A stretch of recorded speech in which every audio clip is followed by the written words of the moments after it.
Welcome to a new journey of understanding and wisdom on Lifelesson TV. What is wealth? Is it the hefty sum resting in your bank account? Or perhaps it's something more profound? This question has been the subject of contemplation for time immemorial, with differing answers depending on who you ask. Welcome to a different perspective. Don't forget to like and subscribe.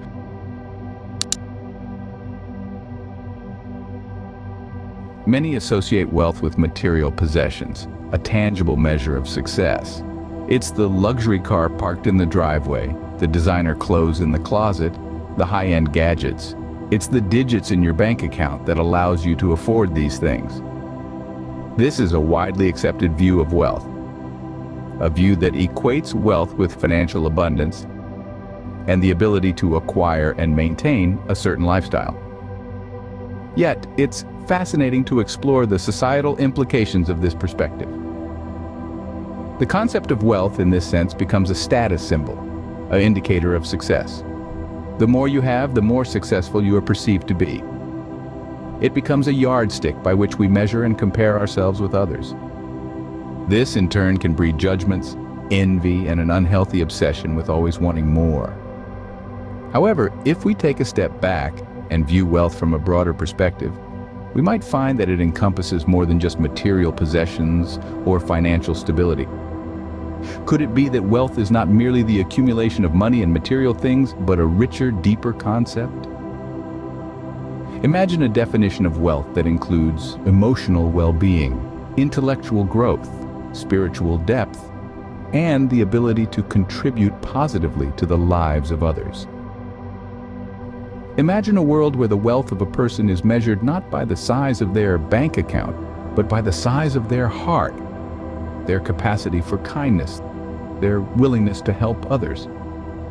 Could it be that the true measure of wealth lies in the quality of our relationships, the depth of our experiences, the breadth of our knowledge, and the strength of our character?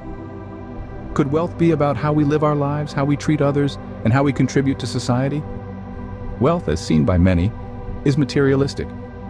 But could it be possible that true wealth lies elsewhere?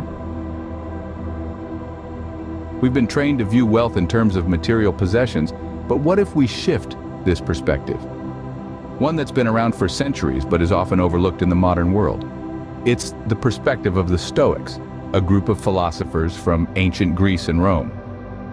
For them, wealth wasn't about how much gold you had or how many acres of land you owned. It was about something much more profound. Stoics believe that true wealth lies not in the material, but in the intangible. It's found in virtue, wisdom, and inner peace. It's about being rich in character, rich in knowledge, and rich in tranquility. Take the example of Epictetus, a famous Stoic philosopher.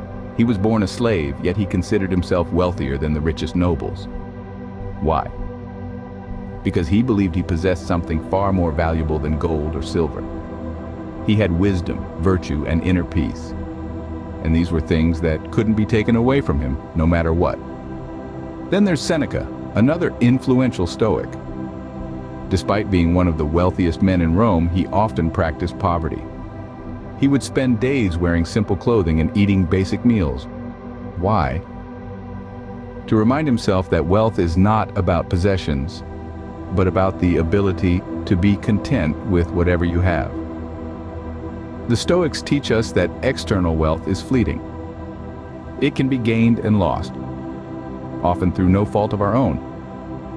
But inner wealth, the wealth of virtue, wisdom, and peace, is stable. It's something that can't be taken away from us. It's something that we can cultivate and grow regardless of our external circumstances. So, let's take a moment to reflect on this different perspective. What if we started measuring our wealth not by our bank balance, but by the depth of our wisdom, the strength of our character, and the tranquility of our mind? So according to the Stoics, true wealth lies within us, not in our bank accounts. Now, how does discretion factor into this concept of wealth? Let's dive deeper.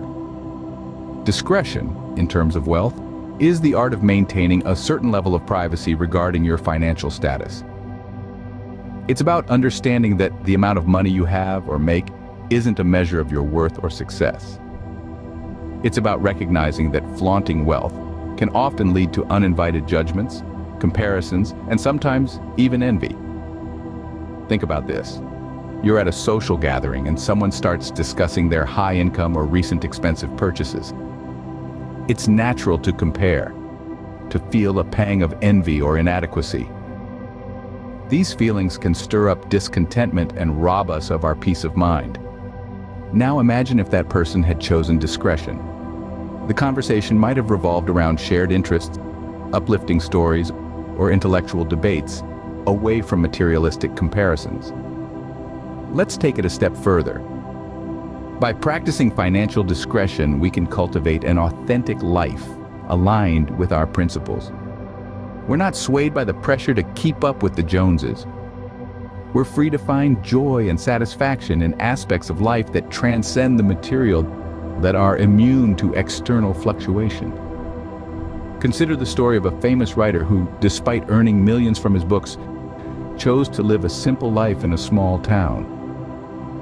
He enjoyed the peace of anonymity, the joy of simplicity, and the freedom to write without the pressure of maintaining a high-profile lifestyle. His wealth didn't define him. His work and his values did. This is the power of discretion. So why not adopt this practice?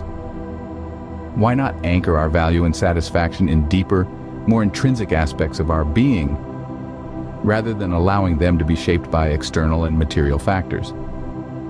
Discretion allows us to maintain our inner peace, to ensure our happiness and contentment are rooted in our internal values and practices, rather than in the external perception of success or prosperity.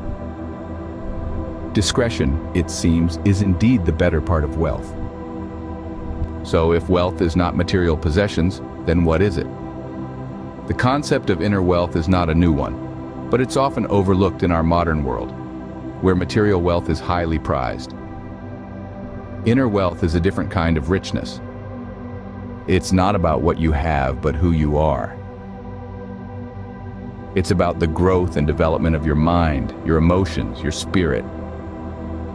It's about the cultivation of virtues like wisdom, patience, kindness, and courage. Take, for example, the story of a man who found himself at the top of his career, raking in millions each year. Despite his material wealth, he felt empty, unfulfilled. He realized that he was so focused on accumulating wealth that he neglected other important aspects of his life: his relationships, his health, his personal growth. He decided to shift his focus, investing more time in nurturing these aspects. Over time, he felt richer, more fulfilled, even though his bank account didn't reflect this change. Another case is a woman who, after a series of unfortunate events, found herself in financial ruin. She lost her home, her car, her job. However, instead of letting this break her, she used it as a springboard for personal growth. She learned resilience, resourcefulness, and the true value of relationships. Despite her lack of material wealth, she considered herself rich because of the lessons she learned and the person she became. These stories show us that true wealth is not something that can be bought or sold. It's not something that can be lost or stolen.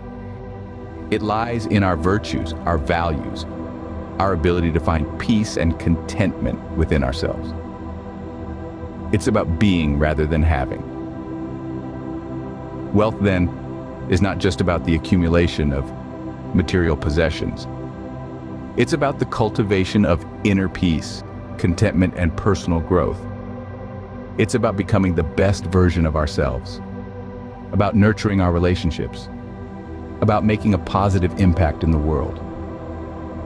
It appears that wealth, in its truest form, is not something that can be bought or sold.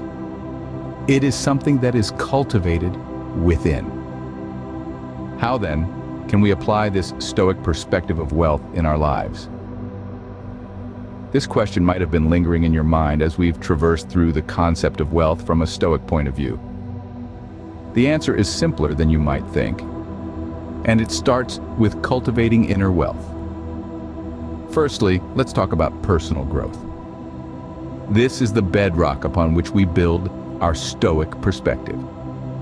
It's about nurturing our minds, our hearts, and our spirits every single day. It's about reading, learning, and exploring new ideas. It's about challenging ourselves, stepping out of our comfort zones, and growing from our experiences. Personal growth is about being better today than we were yesterday, and being better tomorrow than we are today. Next, we turn our attention to mindfulness. Mindfulness is the practice of being fully present in the moment, of living in the now. It's about observing our thoughts, our feelings, and our experiences without judgment. Mindfulness allows us to experience life as it unfolds, to savor the richness and depth of each moment. It's about appreciating what we have rather than yearning for what we don't. Finally, maintaining discretion about our financial status is key. It's about focusing on what we have rather than what others might think we have. It's about recognizing that our worth is not defined by our bank balance, but by our character, our integrity, and our actions.